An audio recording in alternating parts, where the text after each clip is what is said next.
Business Network. So much for one broadcast. According to reports from the Federal Ministry of Power, Works and Housing, a total of 54 buildings collapsed across the country within a period of 4 years. Where lies our honor, Nigeria? This is a call for government and the private sector to synergize and improve the state of the country with quality infrastructure. Hello everyone, thanks for joining us again. This is another interesting episode of the EOM Business Network, an in-depth analysis of the Nigerian economy. I am INT'L.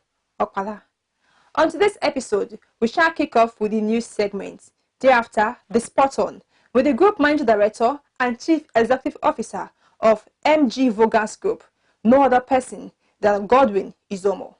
And on the Face-to-Face, the Managing Director and Chief Executive Officer of Pastry International Company Limited, Oluyemisi Ironloye. It promises to be interesting as usual. Let's go there. The Proudly Nigerian campaign is an initiative committed towards locating, identifying, recognizing, and promoting outstanding Nigerian individuals and organizations, both domiciled in the country and in the diaspora, for their positive contributions towards the continuous growth and development of Nigerians and the brand Nigeria. The campaign also aims to create an enviable environment which will ensure that the creativity of Nigerians is adequately recognized, particularly in the sphere of producing local whole content, goods and services. A brand that operates on a world-class standard, or with a Nigerian alternative, Nigerian heritage. So I particularly am proud to have an organization that promotes excellence. It is also established to recognize the need to encourage more productivity from the teeming Nigerians, both in the country and in the diaspora, who are brimming with ideas that could change the paradigm of Nigeria for good. It is against this background that the Proudly Nigerian Campaign Organization is embarking on a media tour to select strategic print media publications like The Nation, Sun, Vanguard, Business Day, and Punch newspapers to solicit for their partnerships so as to sensitize the citizenry on the need to be proudly Nigerians always. Proudly Nigerian Campaign, great nation, great opportunities.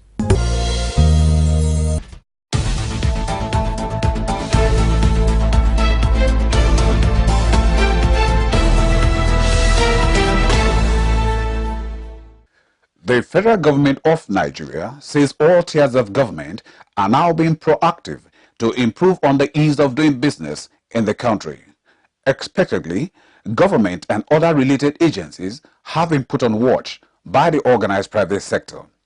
EOM Business Network News spoke with some notable industry operators on this. Alvin Iziala is the Managing Director and Chief Executive Officer of Bessie Energy Services Limited. He expressed appreciation for the level of improvement recorded so far in electricity supply. He, however, added that there is still a lot to be done. He therefore urged Nigerians to be honest and responsible with the payment of electricity bills, amongst others. First of all, I would like to give kudos to the Minister of Power. And I say that because I really think that we've improved. With this meter system, you really do pay for what you use. We've gone from the days where, you know, the power authorities or the power industry or power supply agencies just come up with this ridiculous bill and attach it to you and tell you to pay that. So I think there's been some improvement in that light with regards to, you know, the frequency with which we get power. Now, could it be better? Of course it could be better. As individuals, so, you know, we have our part to play, because I'm aware of different approaches people take to try to cut corners. You know, we have to be mindful at the end of the day, this has a negative ripple effect on our ability to actually get to where we want to go to. So, yes, power is not where it wants to be or where it's supposed to be, but if we really want to be honest to ourselves as citizens of Nigeria, what part are you playing to get to what it is that you're asking the government? Be it paying for that meter when you're supposed to, be it paying for your lights. Applauded the efforts where people would do the direct connections and things like that to just avoid it. You know, so these are all things that we've shifted from. Like they always say, Rome was not built in one day. So is it going to get better? Of course it's going to get better. But until we get there, we have to appreciate where we are now, look back at where we used to be, and have the, advancements or the improvements that have come from where we are to, from where we were to where we are, and then have that serve as motivation and optimism as to where we could be and where we're going to go. On the contrary, Engineer Brown Adebisi, Managing Director and Chief Executive Officer of Debsacol Consult Limited, is of the view that solar energy is the best alternative power source Nigeria needs in view of the severe shortage of electricity supply. He called on government to create a friendly and enabling business environment that will attract investors to the industry. The solar energy is the best alternative energy that we have at the moment in Nigeria, basically in Africa. We have the sunlight available for us here, and if we can make good use of it for every homes to have access to basic needs of electricity on a daily basis. Solar is affordable, and if you actually come in contact with the right installer and the right designer, you enjoy solar more than the grid source of electricity. Nigeria is not a manufacturing country. We don't have access to the grid source of electricity that is enough for manufacturing of the solar panels. So basically we depend on importation of all materials of solar at the moment. Where government comes in is when we have like we have the medical equipments and pharmaceutical products that are tax-free products. So if government should make it duty-free products, then it's going to be more affordable for the common man. The common man will have access to electricity when panels are available in markets on duty-free importation, knowing fully well that Nigeria has been battling with source of electricity and power over the years. Then if government could come into that aspect and make it a duty-free importation for solar panels, for batteries, then encourage the manufacturers and the investors who are interested in investing in Nigeria, make the environment more friendly for them, then panels will be affordable in a couple of years to come. Let's now look at the engineering sector. Tony Ibrahim, Managing Director and Chief Executive Officer of Metal Mate Limited, has criticized government for the slow growth of the fabrication industry. He also accused government of not supporting businesses in general. He therefore urged government to create an enabling environment for industries to thrive. Like the Ministry of Commerce, like the Ministry of Transport, they have been looking away from us. I expect that we are to come nearer to us, see how can we help this country. Because we have many people in this fabrication industry, mostly automotive. If you look at during the past President Jonathan, he made mention of automotive industry coming back to life. But we have not seen the full result. Though it's coming by and by, but the problem per se is the government. Secondly, energy. For the past 2 years now, we have been cut off from the national grid. We asked them, we wrote that they should come and cut off their line. Why? The service is so poor and the demand is high. We look at it that no, we cannot be paying for nothing, service that is not doing that. So we decided to go on gen and we calculate how many hours are going to use in working. Those are the things that is causing problem. Many factories closed down because they can't put their head, they are going to get some problem in return.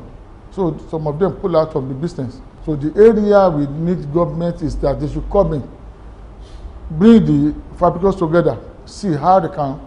If you bring us together, we have a lot to offer this country. Look at the number of people we are having here. If you have in Ogun State, let's have 20 of this in Ogun State. If each company will have about 50 to 100 dependents, that is the employee that are under their payroll, I believe we have done a lot. That is the possibility. How many are we in Ogun State?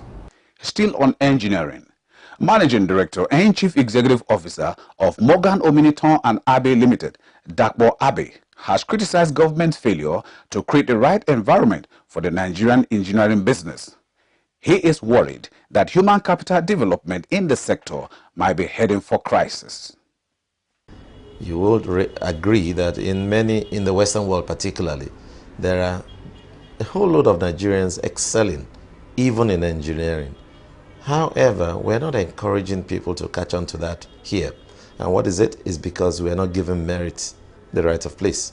Education is put on the back burner, and without intellectual capital development, it's going to be very difficult. And the danger is that the engineering sector, especially the sector that I am in, which is the intellectual capital sector, is at the risk of extinction. Extinction in the sense that why would your son, why would your daughter study engineering if it's not a profitable sector?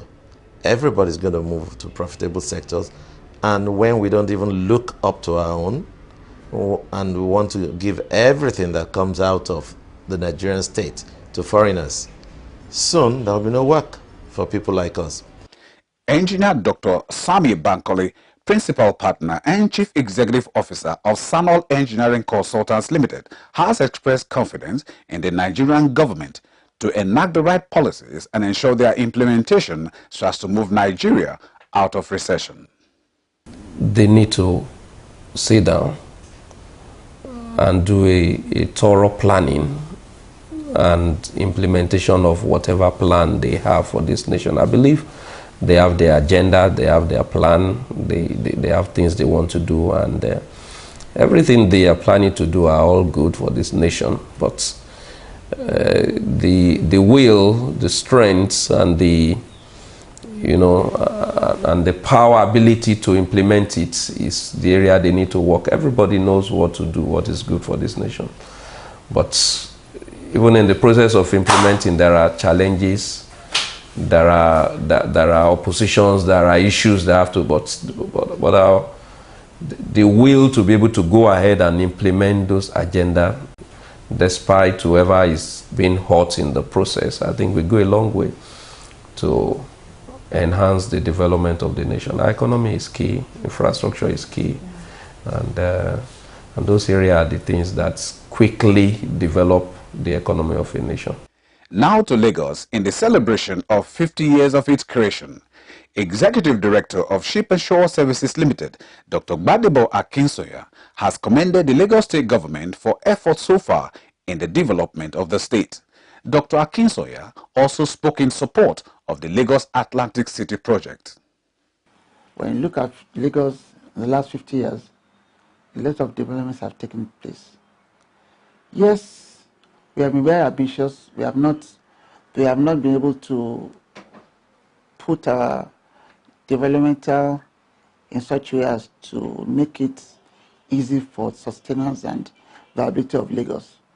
But the last successive governments have come to realize this and are making efforts to change what has been happening in the past. I looked at pictures of Lagos many years ago. I've got some video coverage. People walked on the streets. The cars were few. Buses ran. I schooled in Lagos. I was at King's College. I went to St. Mary's College. During my time at King's College, you had buses for school children. Only school children were allowed in those buses. And we had buses that were numbered. Bus number 45, bus number 17. You know the buses that were going from Racecourse to Yaba, Yaba to Surulere, and all that. And the areas that were designated for residents were residential, and the areas that were designated for commercial were commercial, and there were areas designated for industry, they were industries. But right now, it's all mixed up. And I'm happy that the government is trying a lot to do things about this. And they're building new estates and new places designated for mainly estates. And they give regulations to this. I think Lagos has done very well in that. They've done very well, and I'm very happy for Lagos State, because if I look at Lagos now, Lagos was the 10th of what it was when I was growing up. Victoria Land stopped at Federal Palace, a few feet out of Federal Palace. Victoria Land is the Sandfield area. When you talk about Atlantic City, people say, oh, Atlantic City will sink. We filled Victoria Land. We filled Lekki. Why should Atlantic City sink? It won't sink. Because they have competent engineers doing it. Just as Lagos and Victoria Land was built, it hasn't sunk, and it will not sink. Still on Lagos at 50, renowned marketing communications operator who is the chairman and chief executive officer of Caritas Communications, Ojo Adebayo, has applauded the level of development in Lagos State.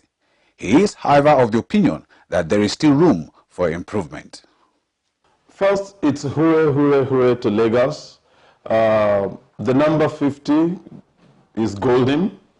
And in the life of a state, it's probably little.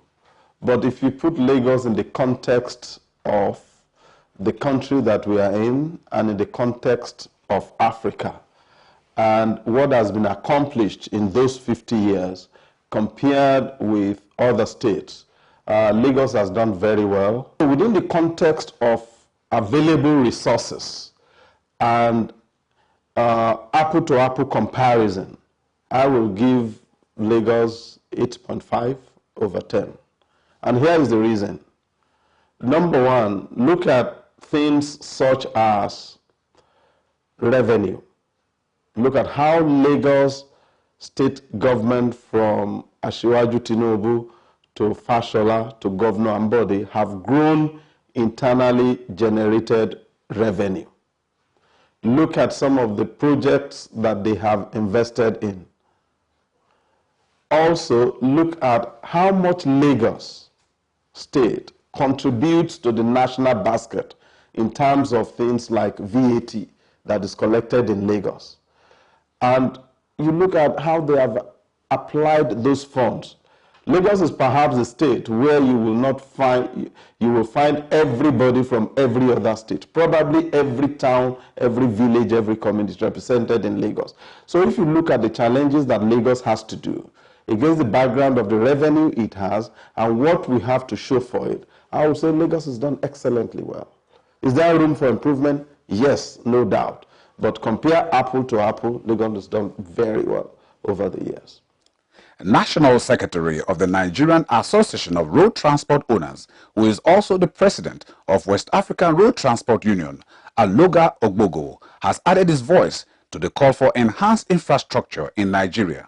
He also spoke on the need for maintenance culture. The transport sector of any nation tells you the rate of development of that country. In Nigeria, we have close to 200,000 kilometers of road. And between 30 to 36% of those roads belong to federal government, that is trunk A. When I mean trunk A, the roads leading the states, connectivity between the states. And 60% of those 32,000 kilometers of road is in a complete state of disrepair. You see, the resources of government put together cannot maintain Nigerian roads. Even though I agree to an extent there has been there's been absence of maintenance culture, which has led to the deterioration, the present dilapidation of the state of roads.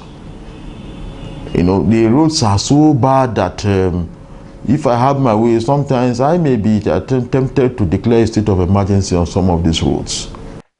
Staying with transportation and logistics, Managing Director and Chief Executive Officer of Concessionary Logistics Limited, Abiola Omogai, has attributed the present growth recorded in the logistics sector in Nigeria to easier access to funds as well as the introduction of friendly government policies. She, however, called on government to recognize the role and importance of the private sector towards the growth and development of the Nigerian economy. The sector has grown. Nigeria, we all know, is an import-dependent economy. More things come in than go out. And the key players in this sector are the freight forwarders. So the sector is growing because the import into Nigeria is growing.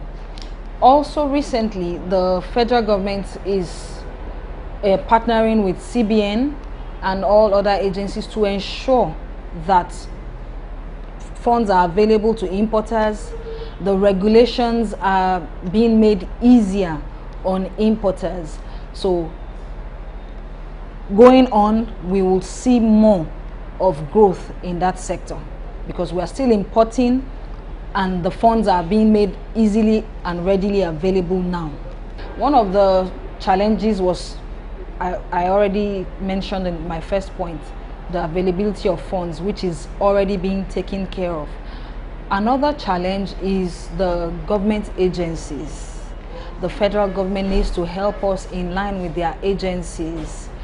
They need to see us, the private sector, as partners with the government agencies for the growth and development of our economy. Some of these agencies are yet to realize that the private sector is helping the federal government to achieve their goals, their promises to the populace. Some of the agencies' conduct and demeanor is as if we are disturbing them. There was a time that agencies were called civil servants. Now they do not realize that they are in office to serve the private sector. It's a major challenge. Group Managing Director and Chief Executive Officer of Maizube Farms Nigeria Limited, Alhaji Yakubu Abubakar, has expressed optimism that the agricultural sector in Nigeria is showing impressive signs of improvement.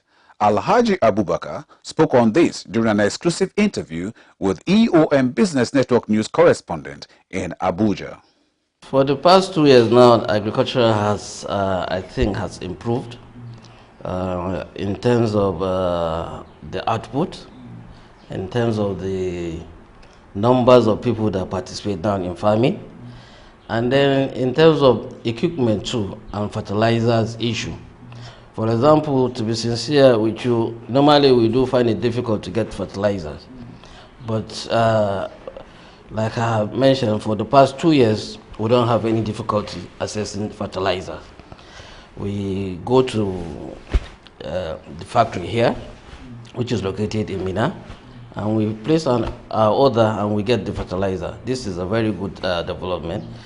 And then, like I have mentioned, a lot of people have gone into farming.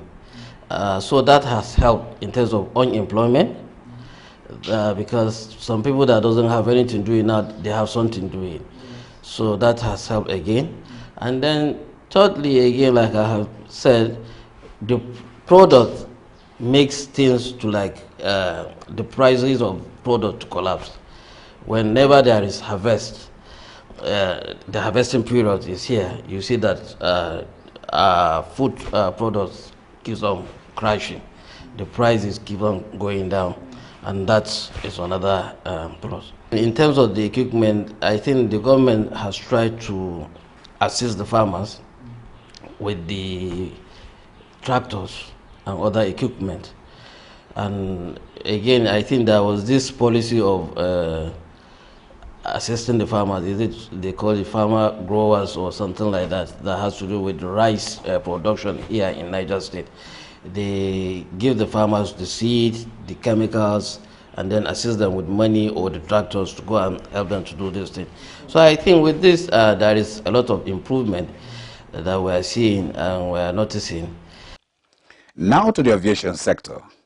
Chairman and Chief Executive Officer of Westlink Airlines, Captain Ibrahim Michelia, has applauded the level of improvement in the Nigerian aviation sector. He is of the view that the Nigerian aviation space is more lucrative than other African countries. Captain Michelia, however, also spoke on the challenges faced by Nigerian aviation business operators with EOM Business Network News correspondent in Abuja. There are problems. There are improvements.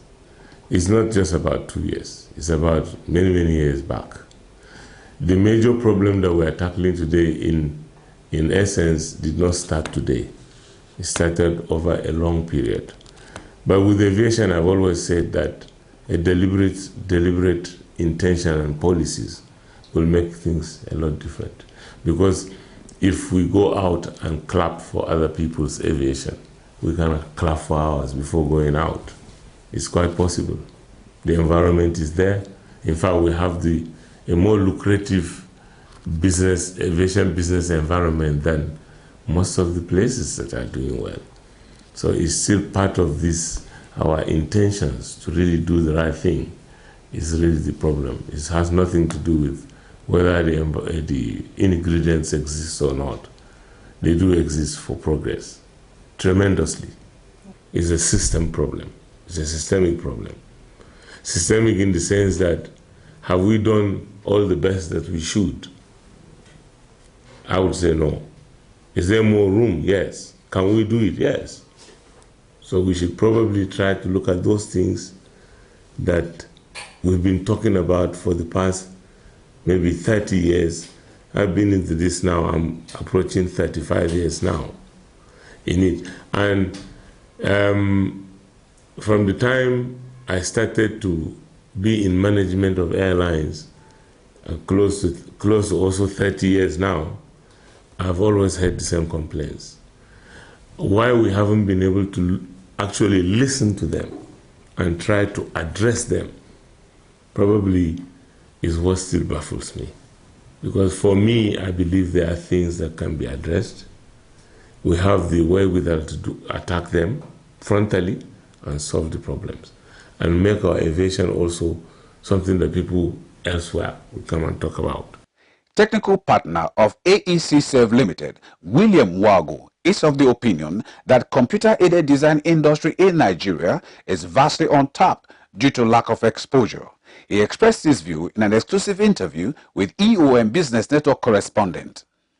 Computer-aided design is a modern way of documenting engineering and construction projects, because we have left the traditional way of doing things, drawing on boards. Right now, since we are using computers to produce these things, it is the order of the day, which means anyone who is not in line or who is not compliant to this can be said to be a cake in this our own time. So you can't talk of technical services without talking of computer-aided design. The computer-aided design and drafting industry in Nigeria is coming up. I would say the industry have not been tapped. Why do I say so? Majority of the contract jobs are given to expatriates. Majority of the technical roles, they import workforce to Nigeria to come and execute them, and these things are common tasks that Nigerians can execute, but because of lack of exposure, they don't have confidence in Nigerians to execute these things. So the industry is untapped and it needs to be exploited, and that is why we are here to make sure we contribute in bringing about that exposure so that locally we can exploit the industry. And that's the EOM News.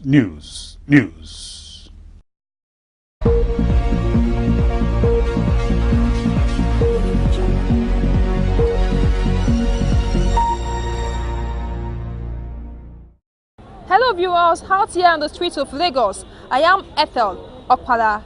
This is the EOM Business Network Entertainment News. Yes, there are about 5 songs that were recently banned by the National Broadcasting Commission. Let's hear people's reaction towards this. I support the NBC ban because there's no reason why a woman is supposed to dance, show your creative ability, cover up your breasts and your bum. That's not what creativity is about. It's not because we're delving into the area of sexuality. Those are these kind of songs in vogue now, so there's really nothing wrong in those songs. That's what I feel. I love the song, I love the video. I don't see anything wrong with that. But for nice, the song is nice. Personally, I have it on my phone, but you know, there are just some part of it that I can't really recommend for people. I do love the song, so I feel like it's not a big deal, so I don't understand why they have to ban it. Other countries listen to way worse song than that, so it's not a big deal. Everybody should have you have entitled to listen to whatever song you want to listen to, so I feel like it doesn't make sense for people to ban it. I don't know. I see no reason why they should ban the song. The song is a hit track. It's a hit track. At least in 1 week now, it has over 1 million views. For you to see that the song is nice. And I saw videos of them playing the song in a club in America. The song is a hit track. So we should try and promote Nigeria and not demote by banning the songs. I was so surprised, most especially that if. I mean, it doesn't make a sense that the song should be banned. I mean, I was so perplexed when I heard that. I feel they were less busy. They needed to work. They needed to justify 9 to 5 timing work. So if they don't ban something, then I would question them now, okay, what have you been doing? They are all good to hear, and nobody here is, they are always happy. Especially me personally, I love it. So I don't see anything wrong in it. Federal government have a right to ban a song because we need to, any musician in Nigeria supposed to sing and entertain that people will learn from them. Not say to make people to behave like animals. If I tell you, say I love you, but now wow, why they go ban this song safe? I boys go to the jolly for streets. Say they ban wo, they ban the shashe. But may they bring that song back or bring back our song. We don't want to wait till you put to the song. Bring back our song, I beg.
Austin Obeta is the general manager of Mahfas Investment Limited. Mahfas Investment Limited was incorporated in 1997, and it has 5 branches all over Nigeria, with a sister company, INT'L Limited, a United Kingdom-based company, all right, that gives us a technical support in the area of financing, strategy, and all that. It's a well-structured estate development and management company. Objective is a profitable leader in commercial, retail, and residential real estate, architectural, engineering, constructions, project management. We basically serve our customers' needs and consistently produce, maintain, and manage, you understand, development of lasting values. That is what we do. And we are flexible, entrepreneurial as an individual and company. We believe in teamwork, innovations, professionalism, and endeavor to preserve and enhance our reputation for integrity and through our actions. That is our visions. All our efforts are often geared towards fulfilling our customers' anticipations. You understand, to understand, satisfy their needs and requirements in a timely, cost-effective, and value-added. The non-passage of the budget on time definitely will affect business. The taxation is affecting the business. The dollar, the high rise of dollar in the society, in the market, is affecting everything, even in productions. These are the things that are actually really affecting the market right now. truth, dedication to duty, honesty, integrity, excellence, responsibility, empathy, and highly disciplined staff.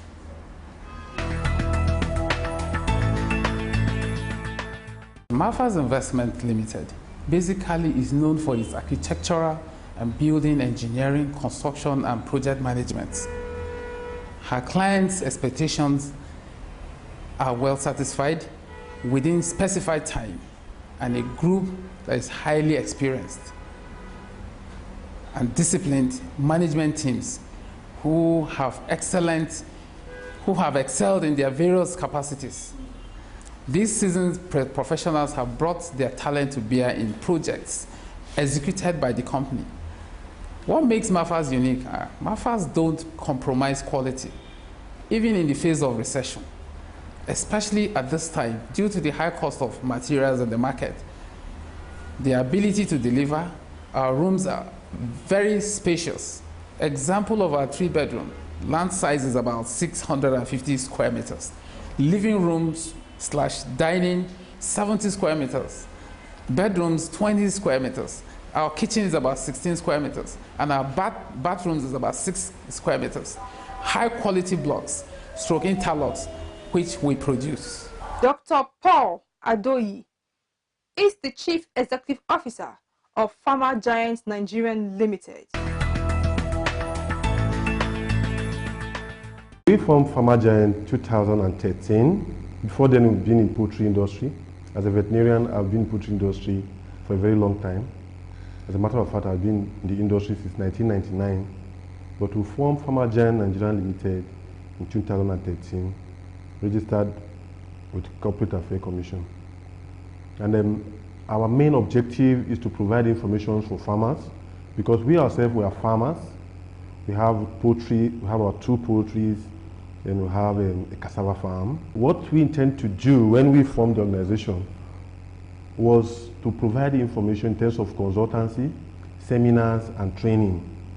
And then from what we gain from our own farm, add it to what we have academically and experiences in the field to teach farmers on best practice in poultry.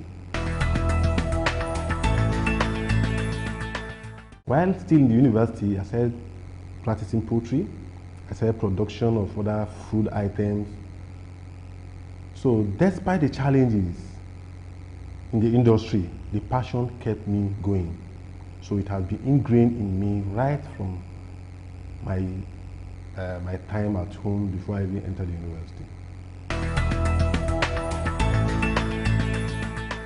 What we do majorly is to gather information from online, from persons that maybe professors that have written books and all that, from trainings we ourselves have received, either in Nigeria or overseas, and then try to collate those information and then give them to farmers free of charge, either through telephone, through emails, through blogging, or by seminars and conferences.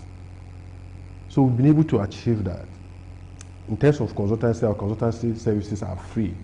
Then we also have studied the materials or equipment being used in poultry industry, and we see the challenges they are facing as related to the tropics, especially Nigeria. So we, on our own, we are determined to ensure that our products are those that match the Nigerian environment, especially for the fact that a certain part of Nigeria is very humid. We ensure that they are not exposed to rust, they could last, farmers could have value for whatever they invest in, because poultry industry is extremely capital intensive. So to invest such and not be able to get result for whatever you invest will be disastrous. We try to provide quality goods apart from quality services, such as poultry equipment like cages, defeathering machine, manure management equipment, and the like. If we were to compare ourselves to other African countries like West Africa, particularly Central Africa, I can say that Nigeria is doing well, relatively, because I wouldn't want to compare ourselves to companies in Europe or in America, because there are some companies in the developed world in America that produce in 3 weeks what we produce in Nigeria in a year. But then in West Africa and Southern Africa and the south of Sahara, we are doing well because the government have a ban on importation of poultry industry. And everything I'm saying is related to poultry industry because that's where I am. So because of that ban, our poultry industry is well developed. We produce and we sell here despite the fact that our price is higher than other clients. Olukayode Olaintan is the Managing Director and Chief Executive Officer of FEMPANATH Nigerian Limited. We actually started out as manufacturers representatives and distributors, wholesale distributors of non-alcoholic beverages. From there, we moved on to the realization of our big vision, which is actually being involved in agricultural production and processing.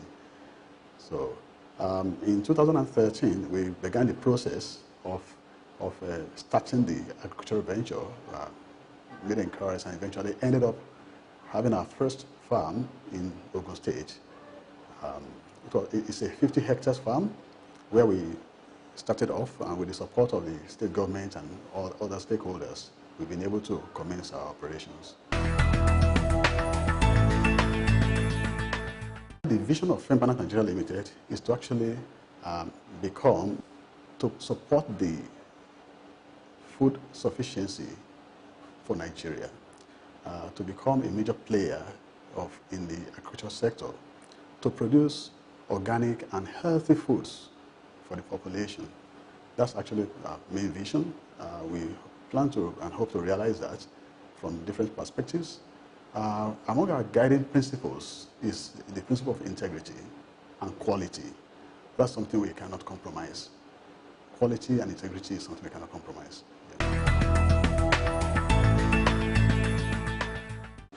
We started off by setting up the 50 hectares farm.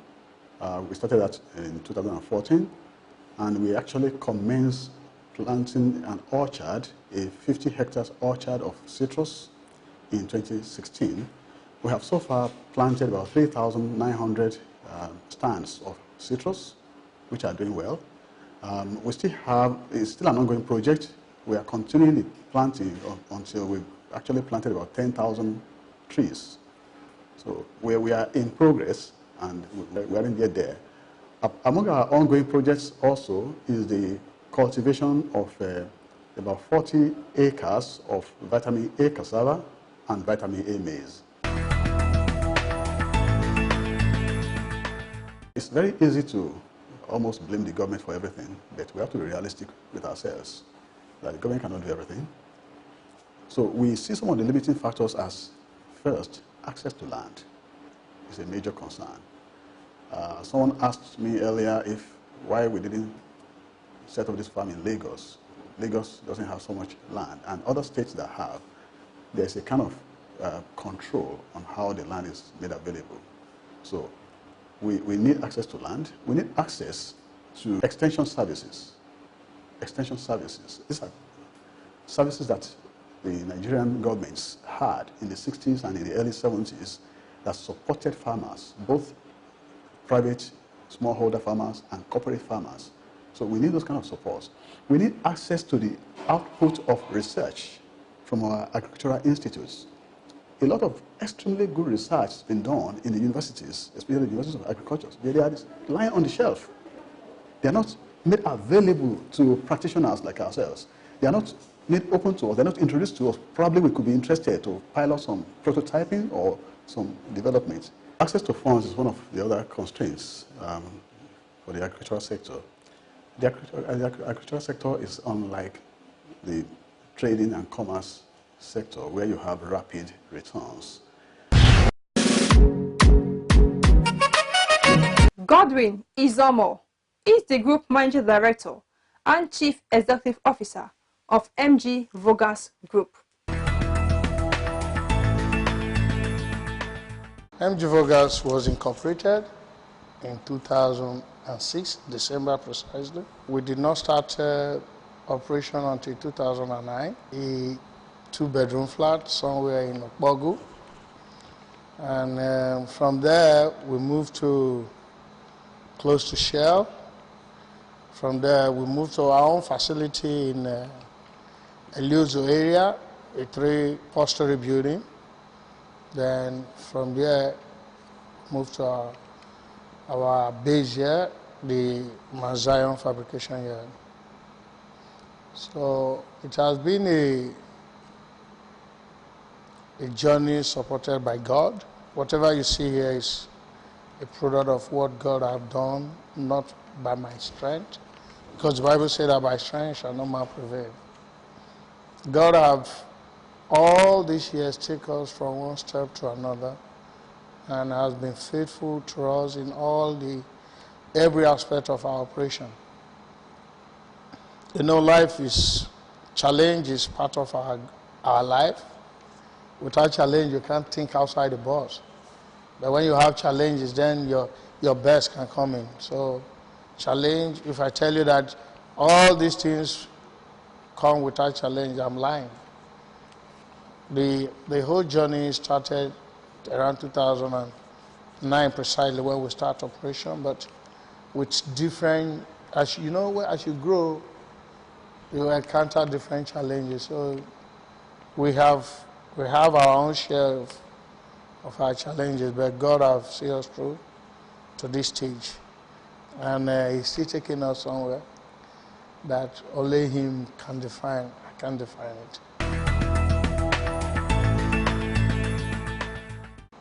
It's to make Nigeria a hub for manufacturing. Nigeria to be a hub of manufacturing, fabrication, construction, and a hub for industrialization. And Nigeria should be, we have everything it takes to be an industrialized country. We have everything. We have the manpower. We have the youth that are so educated compared to the generation that is just going, that we are illiterate. And that is what is the cause of our problem. We have the youth that are so educated. You have a lot of them. My secretary is a master's degree holder. You have a lot of them. Qualified lawyer, qualified, but there is no job because the generation past, they don't think, don't have anything to offer Nigeria. The youth should be given a space in the Nigerian politics. I'm not a politician. I never intend to be, because my time has passed. We have a vibrant youth that are so educated. They have access to information that they can download any information in the internet that they can use to improve on themselves and the nation. None of those men that are ruling us have access to. Most of them cannot even use the internet. We have a vibrant youth, a vibrant society that can develop Nigeria in the next few years. Our vision is to make sure that every major fabrication in the oil and gas industry is domiciled in Nigeria. That is our vision. Our vision is basically we have to support the government to improve employment generation in Nigeria. Integrity is one of our core values, coupled with the fear of God and doing the best, putting in the best, knowing what to do and do it with the best of your capacity. Because what will make us to compete internationally is when we are able to meet the standard that is required in the international community. Nigeria is hard time. We have to start doing things the right way and also do them with the best standard.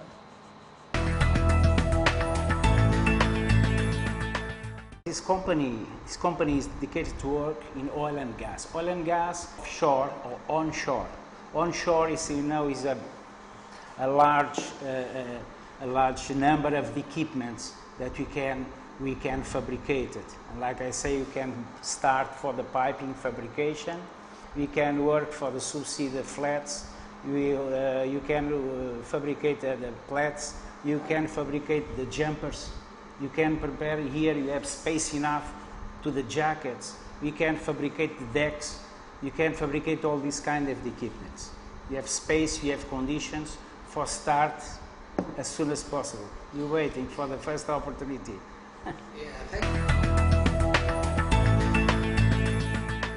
Is to assure the client and my group managing director that whatever product we are producing in MG VOWGAS meets client requirements, if not that he exceeded it.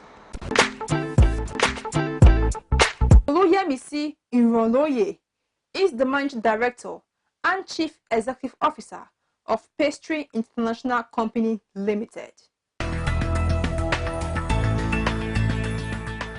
Psaltry International Limited was actually incorporated in 2005, but didn't start full operation until 2013 when the cassava starch factory was set up. The company is basically just produce food grade cassava starch for the industrial consumers like the food and beverage industry, the drink industry, the packaging industry, and other food related industry that use starch as a binder in their process. Our main vision is to produce cassava starch and its derivative, transforming smallholder farmers into commercial farmers. This is our core business value.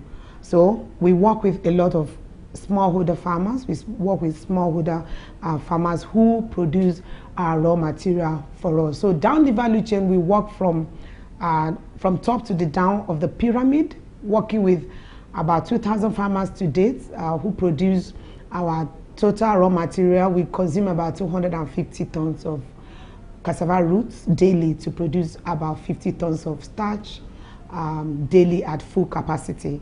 So basically we are here to produce starch. We are starch manufacturers and we are more or less raw material producers. We're just looking at diversifying into producing some retail products now, but we are 95% raw material producers. Is our sustainability structure. We are structured in such a way that we work with our environment. Everyone around our environment is involved in our business. We started off with about 100 farmers 5 years ago. Today we have about 2,000 farmers in our portfolio. And we provide direct assistance to these farmers, providing them with training, providing them with herbicides, tractorization, and everything that the farmer needs to move from being a subsistence farmer to a commercial farmer.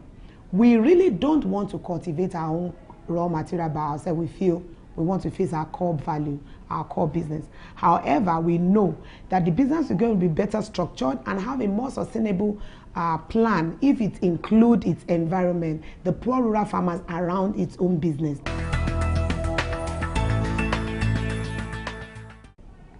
We currently produce food grade starch. We are moving gradually into other products like high quality cassava flour, which we are developing for one of the multinational companies presently. We are at the verge of finishing it. It's not just any kind of product. This is a really high quality, high top quality product. We recently developed a product because we saw that, okay, farmers are producing cassava and we're taking everything for industrial use. And it's like, oh, what are we going to give in replacement for the cassava that they are taking? So we decided to give farmers the yellow seed, the yellow cassava stem, so they can produce vitamin A fortified cassava for special gari, which comes as vitamin A, pro vitamin A. And this gari is better than the white one. We are doing that basically just to provide food for our farmers. I would say we are just starting. I think when we had money, we didn't put down the structure, the layouts. Because you see, agriculture needs its own infrastructure. And they are expensive infrastructures. Like good roads to the rural environment where the raw material comes from. Like water, irrigation system for these farmers to be able to take advantage of dry season farming. power for them to preserve their products during the rainy season and then have it to sell in the dry season so that it does not perish. Warehouses where they can store their bumper harvest and have something to export or to sell in the dry season. These structures have to be provided by government, and they're expensive. We just must agree that they're expensive. When we had the oil boom, we did not provide those structures. Now there's no oil. We want to do agriculture. Those structures are missing, so we are not able to do what we are supposed to do. Everybody is interested in agriculture today, but we are not able to do it at the scale at which we desire to do it because those infrastructures are just not there. Wow. And this is what we draw down the curtain of the EOM Business Network. Many thanks indeed for being part of this. On behalf of the rest of the production team, our sincere appreciation goes to our sponsors for their continuous interest and support. Don't forget to follow us on eomcoms.com. Join us again on Wednesday with the champ himself, Ologu Ekana Moari. I remain INT'L Okpala. See you then.